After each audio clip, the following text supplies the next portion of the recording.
Hello and welcome to the Debating Toastcast, a podcast about all things debating, from the Debate Toastmasters Club, 104 London Debaters. Hello, I'm William and I am your host here at this episode of the Debating Toastcast. And this time we are going to talk about a fallacy called the straw man. And I've entitled this podcast episode Burning the Straw Man, not because it's some sort of tweaked remake of the classic British horror film, The Wicker Man, which I hope you have watched. And if you haven't, put it on your list. One of those one ought to have seen at least once in a lifetime. Instead, the straw man is actually a rather pernicious and sneaky fallacy that reduces the quality of debates. Not only debates, also of any discussion, conversation where you are talking about two different points of views and discussing the merits of these. So I suggest we get our intellectual matchbox out and let's start to burn down this destroyer of meaningful exchanges. Now, in principle, the straw man is an easy fallacy to understand. It is quite simply when debater B argues against something debater A did not actually say. Now, hang on, you might say, who would want to do such a stupid thing?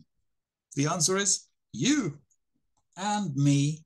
Yes, because at some point, we have all committed this fallacy. Mostly, though, without knowing, actually. Sometimes with knowing. That depends a bit on the context and your profession. If you're a politician, for example, chances are you've done it very knowingly. But for most of us, we often do it without really being aware of it. So let me give you an example from a current topic of debate here in the United Kingdom, where I'm sitting. Let's say, for example, debater A gives the following argument. I think we ought to have better control with our borders and with immigration and perhaps reduce overall numbers coming in to make sure we can integrate people properly who do come.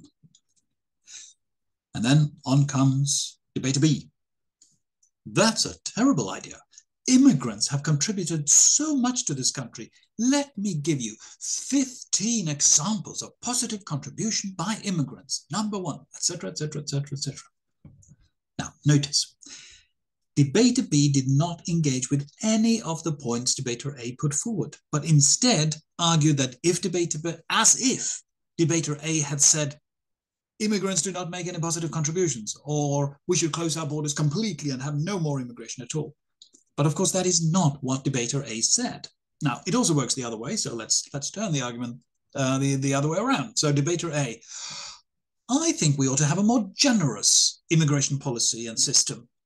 Perhaps let a few more people come in, actually, and ensure that there is a legal and safe route for those genuine refugees who wish to come to this country, as that will undermine the business case for the illegal people smugglers.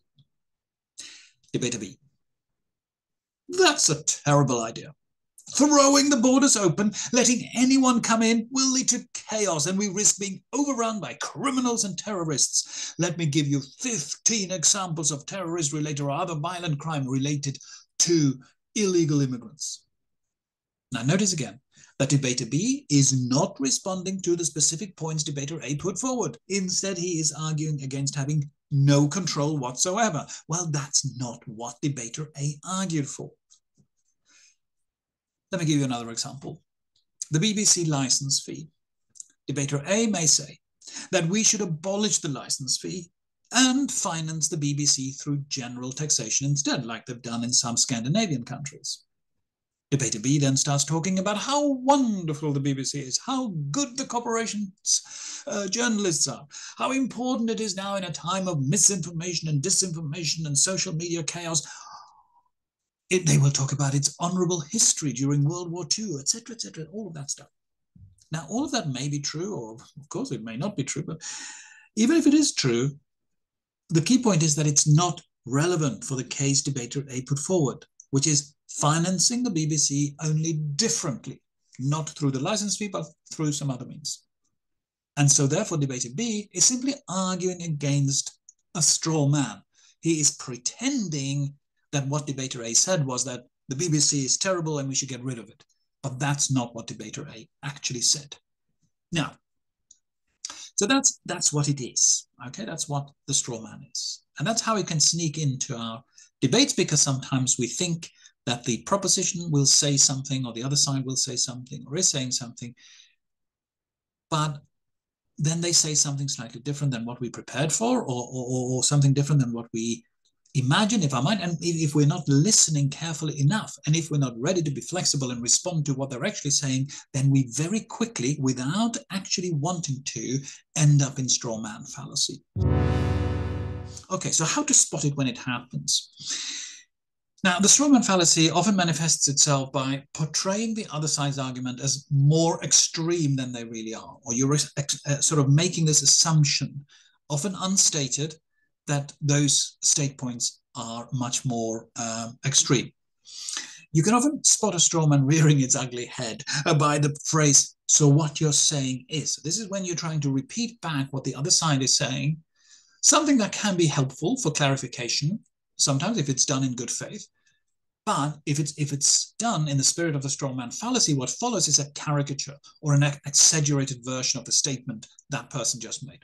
Now, whatever you think of Jordan Peterson, and I know he's somewhat controversial and divisive in some quarters, but the fact is that he's had a lot of influence, and he's someone who has some ideas that at least are worth engaging with, I think. But you may disagree. But in any case, whatever you think of him, that's not the point here. The point is that there's an interview which is on YouTube. You can look it up, where Cathy Newman interviews this Canadian psychologist, a pop guru, I think it's fair to call him these days.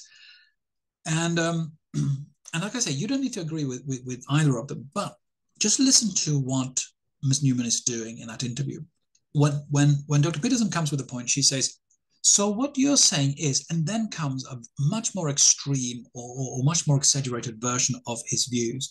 And then, of course, he then has to clarify, which he does. And so at least he gets more time to clarify what he actually thinks. So that's, I guess, to his advantage. And whereas Cathy Newman ends up looking just a little bit stupid in that interview, quite frankly.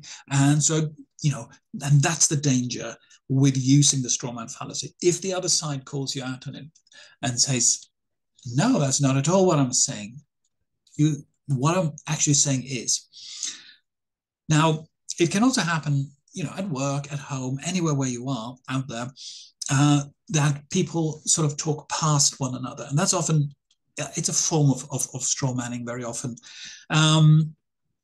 You're discussing one thing, but the other person he means something else by perhaps the same terms, the same words. This is one reason why in debates we spend a bit of time, particularly in the first speech, to actually define our terms very carefully, so that we can all agree that this is what we are talking about. And that is to avoid the straw man fallacy and the straw man problem.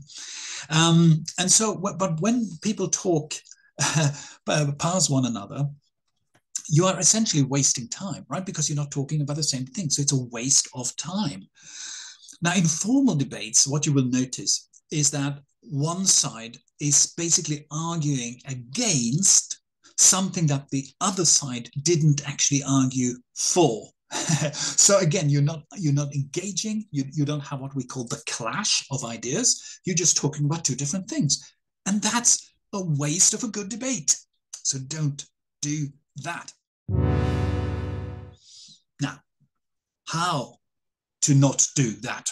How to burn the straw man? Get your matches ready. When you are on the receiving end of straw manning, there are various ways to deal with it. So in a formal debate like those we have in our club here at 104 London Debaters, or any other debating society, the first thing to do is to call it out and make sure the audience knows that the other side tried to pull a fast one. Nobody likes being deceived. So this may actually help you to sort of bring the audience over on your side, to make them more inclined towards your side. Explain why the other side's arguments did not address the arguments that you put forward, so that even if the audience agrees with the other side's argument that they just put forward, they should still vote for your side, Why? Because all of those points are completely irrelevant. They were not talking about the actual issue, which is, and then you come back to your case and you explain why. They were just completely trying to talk about something else. This reminds me also of another fallacy called the red herring fallacy, which is where, but that's more obvious. That's where you say, for example, that you talk about the BBC, oh yeah, the BBC, we need to have the BBC because look at what Elon Musk is doing at Twitter. And then you start talking about that instead of talking about the BBC.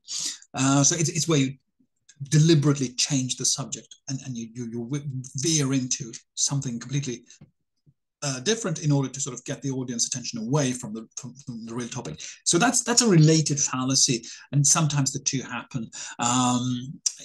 Can happen in overlap or happen in the same debate. But I'm focusing now on when we are often putting together an argument. Sometimes we're preparing for an argument and we just assume that the other side is going to say something. But then perhaps they don't say quite what we prepared for, but we carry on with the arguments we prepared, for example. That can happen a lot. And that's just not good enough, okay? If the other side didn't say it, you do not respond to it. It's as simple as that. You have got to be ready to respond to what the other side said. And if you're bringing in, new original points, different points, that's fine, but that must also be relevant to somehow the proposition's case. If you're in opposition, for example, or if you're a rebuttal speaker for the proposition, then it must be in response to something that is relevant to the actual topic of debate and not just something else to try and portray the other side as more extreme or cuckoo than it really is.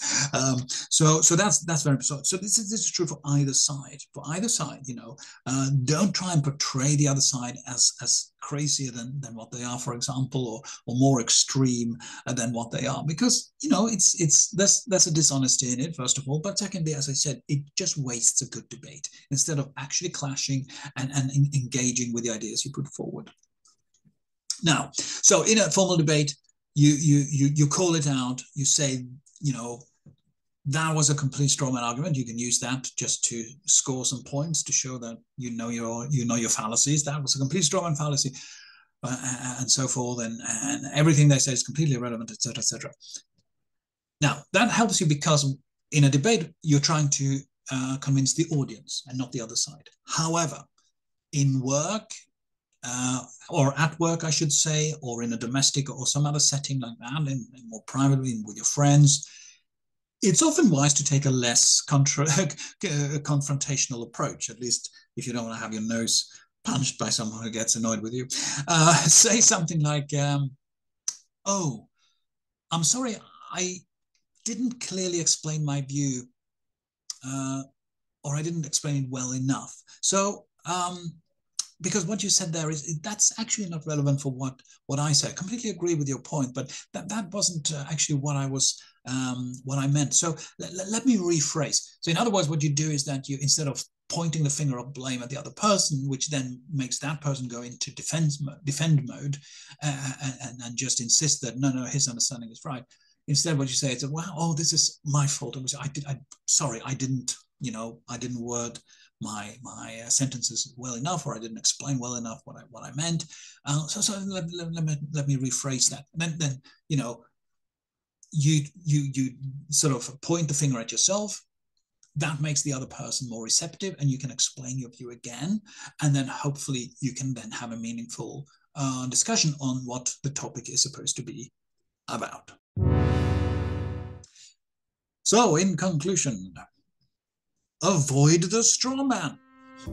Avoid him, because the straw man fallacy really makes for boring and uninteresting debates, quite frankly, where the two sides are simply talking past one another. And what's the point of that? Rather than actually engaging with the points put forward by either side. Now, when you notice it in a debate, call it out. Call out the straw man fallacy in a way that's appropriate to the context. Okay, you do it differently privately than you do in a formal debate. And then, importantly, pull the discussion, pull the debate back onto the track that it was supposed to be on. Make sure that you say, look, this is what the motion was.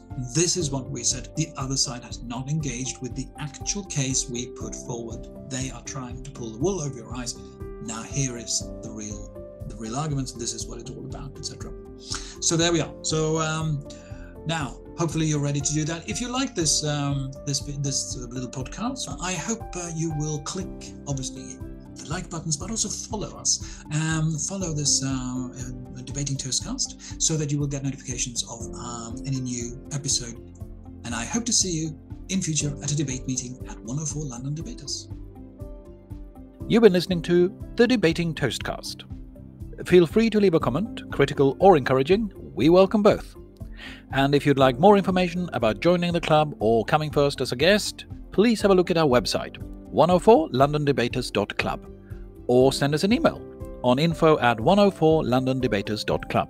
That's info@104londondebaters.club. Thank you for listening.